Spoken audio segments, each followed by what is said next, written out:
नमस्कार, आप देख रहे हैं जोहार झारखंड। मैं हूं आपके साथ रुचिकर। आज बुलेटिन की शुरुआत इस वक्त की बड़ी खबर के साथ करेंगे। हजारीबाग में मंगला जुलूस के दौरान हुए बवाल से जुड़ी आपको बड़ी खबर बताएं, जहां झंडा चौक पर दो पक्षों में हुए पथराव मामले में स्थिति नियंत्रण में है। लोगों की आवाजाही अब सामान्य हो गई है। घटना स्थल और उसके आसपास क्षेत्र में पुलिस अभी भी तैनात है, वहां पर मार्च कर रही है। जामा मस्जिद रोड पर बैरिकेडिंग लगा है। उपद्रवियों की पुलिस पहचान कर रही है और आसपास के क्षेत्र में दुकानें बंद कर दी गई हैं। आपको बता दें कि देर रात मंगला जुलूस के दौरान दो समुदाय में विवाद के बाद पथराव हो गया। स्थिति तनावपूर्ण हो गई। हालात इतने बिगड़ गए कि पुलिस को 4 राउंड हवाई फायरिंग करनी पड़ी। पुलिस की फायरिंग के बाद भीड़ तितर बितर हो गई। पुलिस के मुताबिक जुलूस में सांप्रदायिक गाना बजाने को लेकर के दो पक्षों में विवाद हुआ और इसके बाद स्थिति तनावपूर्ण होते ही पथराव में बदल गई। इसके बाद दोनों तरफ से पत्थर चलने लगे। पुलिस ने घटनास्थल पर पहुंचकर लाठी चार्ज की और 4 राउंड हवाई फायरिंग की। तब जाकर के भीड़ को वहां से पुलिस हटा पाई। और ये एक्सक्लूसिव तस्वीर भी आपको दिखा रहे हैं 25 मार्च 2025 की। ये एक्सक्लूसिव तस्वीर देखिए किस तरीके से दो पक्षों के बीच में पथराव हो रहा है, कैसे दोनों पक्ष आपस में भिड़ गए हैं। और इस बार भी रामनवमी पर ये पथराव किया गया है, जहां मुस्लिम समुदाय ने ये आरोप लगाया है कि हिंदू समुदाय की तरफ से ये पथराव किया गया है। हालांकि पुलिस अभी फिलहाल माहौल को शांत करा दी है, लेकिन पहचान कर रही है कि आखिर वो असामाजिक तत्व कौन है।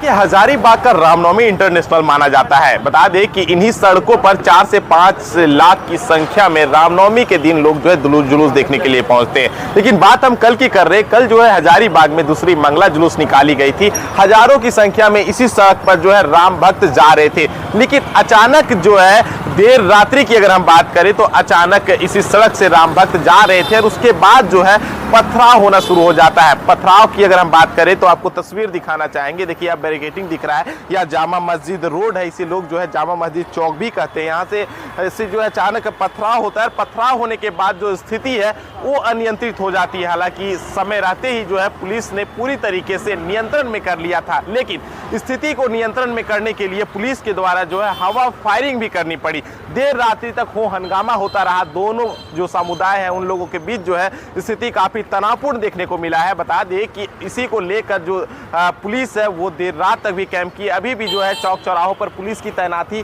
देखने को मिल रही है। अगर हम अभी की बात करें तो देखिए अभी तक जो है सामान्यतः जो दुकानें हैं वो खुल जाती थी, लेकिन अभी जो है दुकानें धीरे धीरे खुल रही है। तो वहीं दूसरी तरफ जो है जो इस घटना को जिन्होंने अंजाम दिया, जो पथराव जैसी घटना को अंजाम दिया, या फिर हम कह लें कि जो सांप्रदायिक माहौल बिगाड़ने का जिन लोगों ने काम किया है, उन लोगों पर जो है पुलिस जो है चिन्हित कर रही है और कार्रवाई की बात कर रही है। देखने वाली बात होगी कि जो दोनों समुदाय के लोगों के बीच के जो कुछ लोग हैं, या फिर कह लें कि जो उपद्रवी है जिन्होंने माहौल बिगाड़ने का काम किया है, पुलिस जो है उन लोगों को चिन्हित कर क्या कुछ आगे कार्रवाई करती है, देखने वाली बात होगी। सुशांत सोनी, न्यूज 18, हजारीबाग। और मंगला जुलूस के दौरान हिंसा हुई, दो समुदाय के बीच पथराव हुआ। पथराव के बाद अब हिंसा भड़की और झंडा चौक पर यह पथराव हुआ। अब तक क्या क्या हुआ है कि करके आपको पूरी जानकारी दे रहे हैं। लोगों पर लाठीचार्ज और हवाई फायरिंग की गई। सुरक्षा बलों ने स्थिति को नियंत्रण में लिया। फिलहाल स्थिति शांतिपूर्ण और नियंत्रण में है। हालांकि मौके पर सुरक्षा बल अभी भी तैनात है। पुलिस लगातार मार्च कर रही है। जामा मस्जिद रोड में बैरिकेडिंग लगा दिया गया है। उपद्रवियों को पुलिस पहचान उनकी करने में जुटी हुई है। तो अब तक क्या क्या हुआ है वो एक एक करके हम आपको इस वक्त ग्राफिक्स के माध्यम से भी बता रहे हैं और तस्वीरें भी दिखा रहे हैं कि देखिए किस तरीके से लोगों को शांत कराने में इस वक्त पुलिस जुटी हुई है। पुलिस अपनी तरफ से मार्च कर रही है, लोगों को समझाने की कोशिश कर रही है। लेकिन सवाल यही है कि आखिर हिंदू के पर्व में हमेशा से ही इस तरह का उपद्रव या इस तरीके की तनावपूर्ण माहौल आखिर क्यों देखने को मिलती है? इतनी व्यवस्था होने के बाद भी आखिर वो कौन लोग हैं, कौन असामाजिक तत्व हैं जो इस तरीके से हिंसा भड़का देते हैं और पुलिस उस वक्त इसको कंट्रोल करने में नाकाम साबित होती है। हालांकि पुलिस फिलहाल कंट्रोल में स्थिति को कर ली है। पुलिस की तरफ से मार्च भी किया जा रहा है, लोगों को समझाया भी जा रहा है, लेकिन माहौल किस तरीके से बिगड़ता है उसकी भी तस्वीर आप टीवी स्क्रीन पर देख रहे हैं। और हमारे साथ इस पूरी जानकारी के साथ सुशांत सोनी न्यूज़ 18 संवाददाता जुड़ चुके हैं। सुशांत से पूरी अपडेट लेंगे। सुशांत, सबसे बड़ा सवाल तो यही है कि इतनी मीटिंग होती है, हमने देखा कि हेमंत सोरेन की तरफ से भी रामनवमी से पहले मीटिंग की गई थी, क्योंकि इसके पहले भी 2 बार हिंसा हो चुकी है।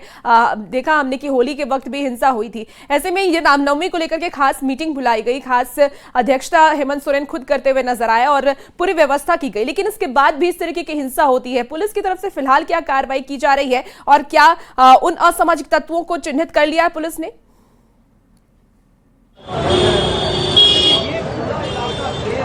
देखिए, आपको बता दें कि जिस तरीके से देर रात्रि यह जो घटना घटी है, इस रामनवमी को के बाद जो है रामनवमी को लेकर दूसरा मंगला का जुलूस निकाला गया था और यह घटना घटती है जिसमें से जो कहा जा रहा है कि गाने बजते हैं और उसके बाद जो है पथराव जैसी स्थिति उत्पन्न हो जाती है। इससे कुछ ही घंटे पूर्व जिला प्रशासन ने एडवाइजरी जारी किया था कि यहाँ पर जो है इस जो त्योहार है यानी मंगला जुलूस कह ले या फिर रामनवमी कह ले, इसको लेकर जो है हर जगह पर सुरक्षा को लेकर चाक चौबंद व्यवस्था पूरी कर दी जाएगी।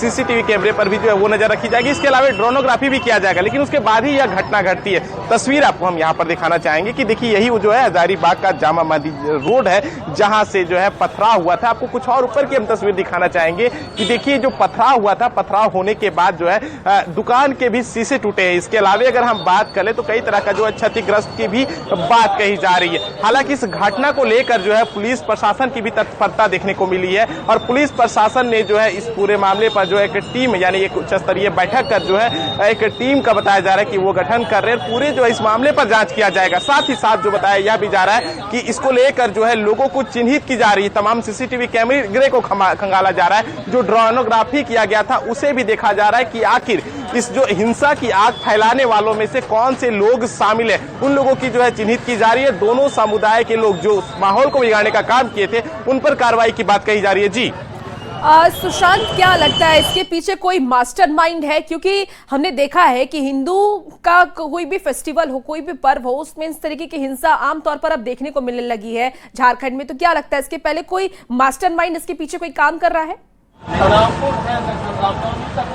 देखिए, आपने मास्टरमाइंड की बात कही। हालांकि यह बात अभी तक सामने आ नहीं पाई है कि आखिर इस हिंसा के पीछे कौन से चेहरे का जो है वो चेहरा छुपा हुआ है। लेकिन इतना इस बात की यहाँ पर बात जो सामने आ रही है कि कुछ ही क्षण के लिए जो है गाने बजते हैं और गाने बजने के बाद एक बड़ी संख्या में पथराव होती है। हालांकि इस क्षेत्र में जो है किसी तरह का कोई कंस्ट्रक्शन का भी काम नहीं चल रहा है, लेकिन अचानक उतनी बड़ी संख्या में पथराव होना कई सवालों को जो है वो खड़ा कर रहा है। क्योंकि जो पथराव हुए थे उसमें से पत्थर के कुछ रोड़े थे या फिर काले ईंट के रोड़े थे, तो उन सब विषयों पर भी जो है वो प्रशासन छानबीन कर रही है। तो इस तरीके से देखा जाए कि सुशांत, एक सवाल और है मेरा कि जिस वक्त ये घटना हुई, जिस वक्त ये उपद्रव हुआ, उस वक्त क्या पुलिसकर्मी वहां पर मौजूद थे? देखिए, सामान्य तौर पर जिस तरीके से मंगला जुलूस निकाला गया था, जिस मार्ग से जुलूस निकलना था, हर चौक चौराहे पर पुलिस की तैनाती थी। लेकिन जिस संख्या में होनी चाहिए उस संख्या में जो है नहीं थी, क्योंकि सामान्य तौर पर हर जगह पर पुलिस प्रशासन जो डिप्यूट किए गए थे। लेकिन जब घटना घटती है, घटना घटने के कुछ ही देर के बाद जो है इस क्षेत्र को पुलिस छावनी में तब्दील कर दिया गया था। जी ठीक है सुशांत, आप नजर बना के रखिए और अपडेट आपसे लेंगे। बहुत शुक्रिया फिलहाल जानकारी के लिए। और वहीं इस मामले पर सियासत भी अब देखिए तेज हो गई है। पथराव को लेकर के बीजेपी की तरफ से हेमंत सरकार पर लगातार हमले किए जा रहे हैं और सड़क पर उतरने की चेतावनी भी दी जा रही है। हिंदुओं के धार्मिक जुलूस पर एक विशेष वर्ग के द्वारा पथराव किया गया है। अंदेशा पहले से जताया जा रहा था, पुलिस को मालूम था, लेकिन पुलिस ने बंदोबस्त प्रॉपर नहीं किया। आज हजारीबाग में मंगला के जुलूस पर फिर से मस्जिद रोड से जो है पत्थर चला है। कब तक हिंदू सहनशीलता का परिचय देगा, ये प्रश्न उठने लगा है। मैं आप सभी से आग्रह करूंगा कि सब लोग इस समय में धैर्य रखें और जिला प्रशासन से, विशेष करके पुलिस प्रशासन से आग्रह है कि तुरंत सिचुएशन को कंट्रोल करें और लॉ एंड ऑर्डर को बहाल करें। जबकि प्रशासन को अच्छे से पता है कि कौन कौन से सेंसिटिव जोन है। खुफिया विभाग को अच्छे से पता है कि हजारीबाग जैसे इलाके जो हैं या राजकीय इलाके हैं, कहां कहां सांप्रदायिक तनाव होने की उम्मीद है। और जहां पर सांप्रदायिक तनाव हुआ वो तो हाइपर सेंसिटिव जोन था। फिर पुलिस क्या कर रही थी? देखिए, जिस राज्य में कोयला और खनन चोरी में राज्य सरकार के कहने पर पुलिस लगी हो तो आप उससे और कुछ उम्मीद भी नहीं कर सकते हैं। मुख्यमंत्री जी से अपील है, राजधर्म निभाइए, तुष्टीकरण करना बंद कीजिए। दोनों समुदाय आपके लिए बराबर हैं। अगर सनातनियों हित पर कुठाराघात होगा तो भाजपा सड़कों पर होगी। और हजारीबाग की इस घटना के बाद अब लगातार सवाल उठने खड़े हो गए हैं। हजारीबाग की तस्वीरें आपने देखी और इसके बाद लगातार ये सवाल उठ रहे हैं कि इस तरीके के माहौल को बिगाड़ने के पीछे आखिर किसकी कोशिश है। न्यूज़ 18 की तरफ से भी यही सवाल किया जा रहा है, कौन कर रहा है माहौल बिगाड़ने की कोशिश और इसके पीछे किसी मास्टरमाइंड का हाथ है? ये भी एक बहुत ही बड़ा सवाल है। इस सवाल का जवाब फिलहाल पुलिस ढूंढने में लगी हुई है कि क्यों बार बार हिंदुओं को टारगेट किया जा रहा है और क्या इसके पीछे किसी मास्टरमाइंड का हाथ है। ये तमाम ऐसे सवाल जो न्यूज़ 18 के माध्यम से पूछे जा रहे हैं। और चलिए अब जानते हैं कि इस साल अब तक कहां-कहां हिंदुओं के त्योहार में बवाल हुआ है। सबसे पहले गिरिडीह की बात करेंगे। गिरिडीह के गुड़थंबा में होली के मौके पर बवाल देखने को मिला। दो पक्षों के बीच जमकर पत्थरबाजी हुई, कई दुकानों को आग के हवाले कर दिया गया। हजारीबाग में भी शिवरात्रि के मौके पर बवाल हुआ था। आपको याद होगा, झारखंड झंडा बांधने को लेकर के दो समुदाय भिड़ गए थे, गाड़ियां और दुकानें फूंक दी गई थी। शिवरात्रि पर साहिबगंज में भी बवाल देखने को मिला, जहां शिवलिंग को क्षतिग्रस्त किया गया। और लगातार ये जो बवाल है ये हिंदुओं के पर्व में ही खास तौर पर देखने को मिलता है। तो आखिर हिंदुओं को कौन टारगेट कर रहा है, ये भी एक बहुत ही बड़ा सवाल है।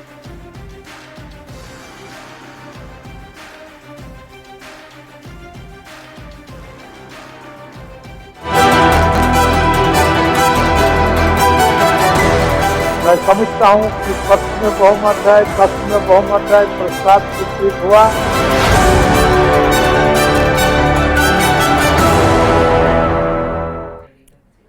और अब रुख करेंगे सियासत की खबरों का। झारखंड विधानसभा का बजट सत्र है और आज कई विधेयक को मंजूरी मिल सकती है। माइनिंग में सेंस बढ़ाने को लेकर के विधेयक आज कुछ पास हो सकता है। आपको बता दें, झारखंड सूक्ष्म लघु एवं मध्यम उद्यम विशेष छूट विधेयक 2025 को मंजूरी मिल सकती है। प्रश्नकाल और ध्यानाकर्षण में सदन में गर्माहट भी देखने को मिल सकती है। सदन के अंदर और बाहर हंगामे के आसार जताए जा रहे हैं।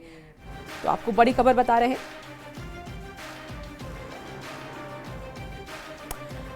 तो माइनिंग में सेंस बढ़ाने को लेकर के आज विधेयक पेश किया जा सकता है। सदन में आज खास तौर पर हंगामे के आसार भी अंदर और बाहर देखने को मिलेंगे। झारखंड में विधानसभा का बजट सत्र चल रहा है और इसी बजट सत्र में आज कई विधेयक को मंजूरी मिल सकती है। और झारखंड से आपको एक और बड़ी खबर राजधानी रांची से बताएं, जहां सीएम एकादश और स्पीकर एकादश के बीच मैत्री मैच है। जेएससीए स्टेडियम में खेला जाएगा ये मैच। सदन की दूसरी पाली के बाद मैच खेला जाएगा। सीएम एकादश के कप्तान सीएम हेमंत सोरेन बनाए गए। बीजेपी विधायक सीपी सिंह टीम मैनेजर बनाए गए हैं। सरयू राय को विकेट कीपर बनाया गया है। बड़ी खबर आपको रांची से बता रहे हैं, जहां सीएम हेमंत सोरेन कप्तान बनाए गए हैं, सीपी सिंह टीम मैनेजर बनाए गए हैं। तो आज ये मैच खेला जाना है। आपको बता दें कि सदन की दूसरी पाली के बाद मैच खेला जाएगा और जेएससीए स्टेडियम में ये मैच खेला जाएगा। सीएम एकादश के कप्तान हैं सीएम हेमंत सोरेन। और झारखंड की महिलाओं को सरकार एक बड़ा तोहफा देने वाली है। सीएम हेमंत सोरेन अब स्मार्टफोन महिलाओं को देंगे। आपको बता दें कि आंगनबाड़ी सेविकाओं, महिला पर्यवेक्षिकाओं को स्मार्टफोन दिया जाएगा। 11:30 बजे से प्रोजेक्ट भवन में कार्यक्रम का आयोजन किया जाना है।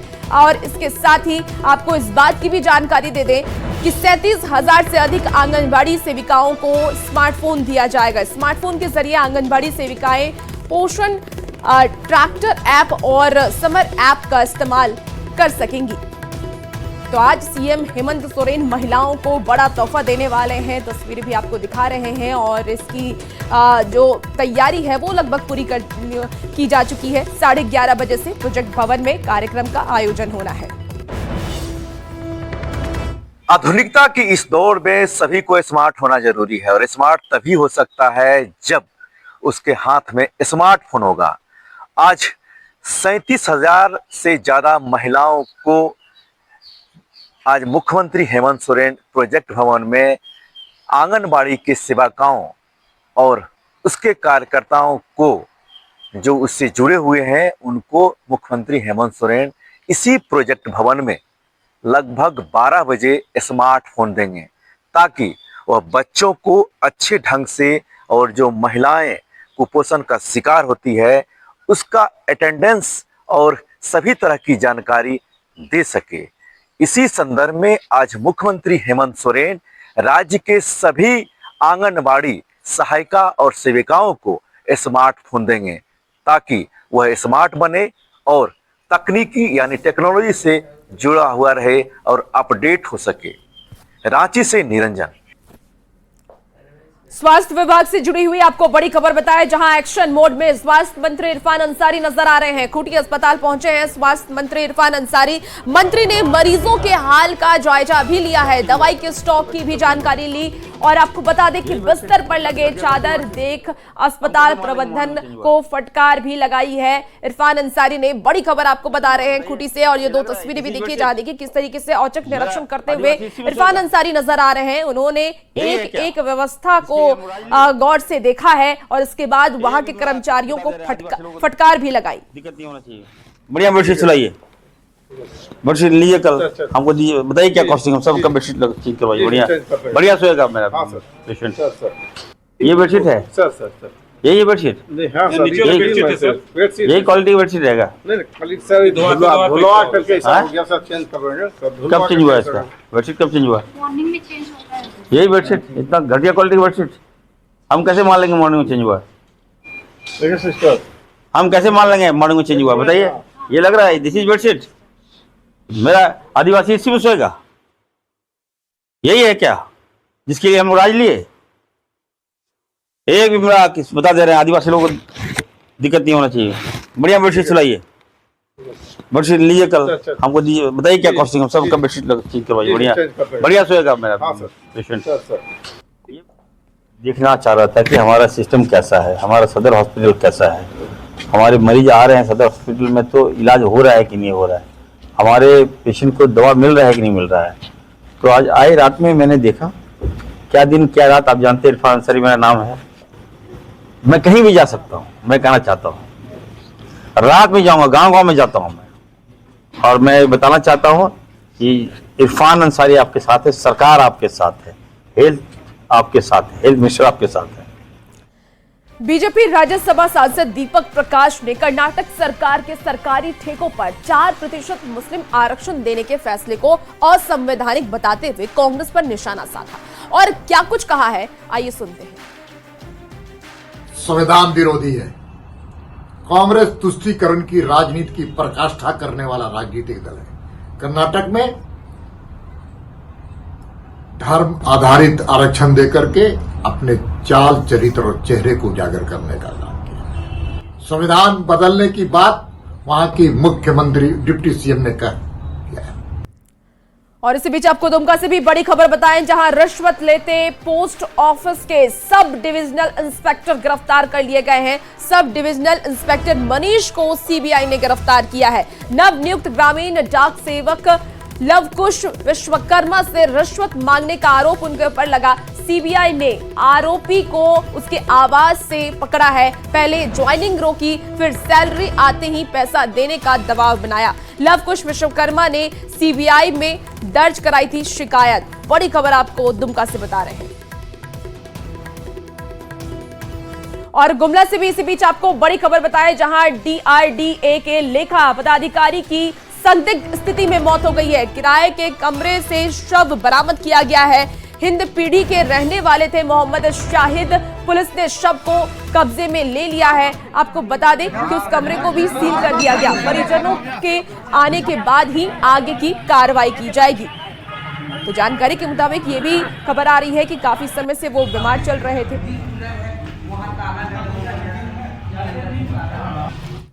और मैया सम्मान योजना से जुड़ी हुई आपको बड़ी खबर बताएं, जहां जामताड़ा की महिलाओं को नहीं मिली है सम्मान राशि नहीं मिलने से महिला लाभुक काफी ज्यादा परेशान है। महिलाएं राशि पाने के लिए प्रखंड से लेकर के जिला मुख्यालय और कार्यालय तक के चक्कर काटने को मजबूर है। जिला मुख्यालय से लेकर के प्रखंड कार्यालय के अलावा आधार सेंटर, बैंक और प्रज्ञा केंद्रों पर बड़ी तादाद में लाभुक महिलाओं की भीड़ उमड़ी हुई नजर आ रही है और सरकार से जल्द सम्मान राशि भेजने की महिलाएं मांग कर रही हैं। तस्वीरें भी टीवी स्क्रीन पर आप देख रहे हैं जामताड़ा में किस तरीके से महिला लाभुक जो है वो काफी ज्यादा परेशान है।